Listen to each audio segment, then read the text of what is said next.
ஆக்சுவலாக இன்னைக்கு டே செம்ம ஹாப்பியாக போச்சு. அதுதான் உங்க எல்லார் கூடயும் ஷேர் பண்ணலான்னு வந்தேன். ஆனால் எப்போவுமே விஜய்னா என்ன என்ஜாய்மெண்ட், ஜாலி அதை மட்டும் தான் ஷேர் பண்ணணுமா என்ன? இன்றைக்கி ஒரு பேட் எக்ஸ்பீரியன்ஸ் ஷேர் பண்ணுறேன். இன்ஸ்டாகிராமில், யூடியூப்பில் வந்து ஒரு வீடியோ போட்டிருப்பேன். இது வந்து நிறைய வியூஸ் போச்சு இன்ஸ்டாவில்.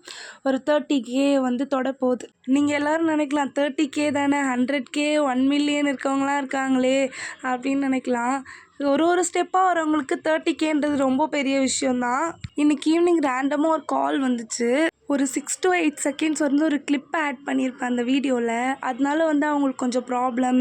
அதுக்கு நான் ஒரு 5 hours வரைக்கும் எஃபெக்ட் போட்டிருக்கேன். ஏன்னா நான் ஒரு இடத்துக்கு போகும்போதும் நான் அந்த வேலையை விட்டு வீடியோ எடுக்கிறது, வாய்ஸ் ஓவர் கொடுக்கறது, எடிட் பண்ணுறது இதெல்லாம் பண்ணிட்டு இருப்பேன். நான் எக்ஸ்பிளைன் பண்ணேன். இருந்தும் அவங்களுக்கு கொஞ்சம் இஷ்யூஸ் சொல்லிட்டு டெலீட் பண்ண சொன்னாங்க. நான் அவங்க மேலே தப்பு சொல்ல, அவங்களுக்கே இன்னொருத்தவங்க தான் போய் சொல்லியிருக்காங்க. ஒருத்தர் ஒரு விஷயம் பண்ணுறாங்க, ஒரு விஷயம் அவங்களுக்கு கிடைக்குது அப்படின்னா வந்து அதுக்கு பின்னாடி அவங்க நிறைய எஃபெக்ட் போட்டிருக்காங்கன்னு அர்த்தம். இது இன்றைக்கி எனக்கு ரொம்பவே கஷ்டமாக இருந்துச்சு. சரி, ஓகே, ஹாப்பி நியூஸ் சொன்னேன்ல, நாளைக்கு பார்க்கலாம்.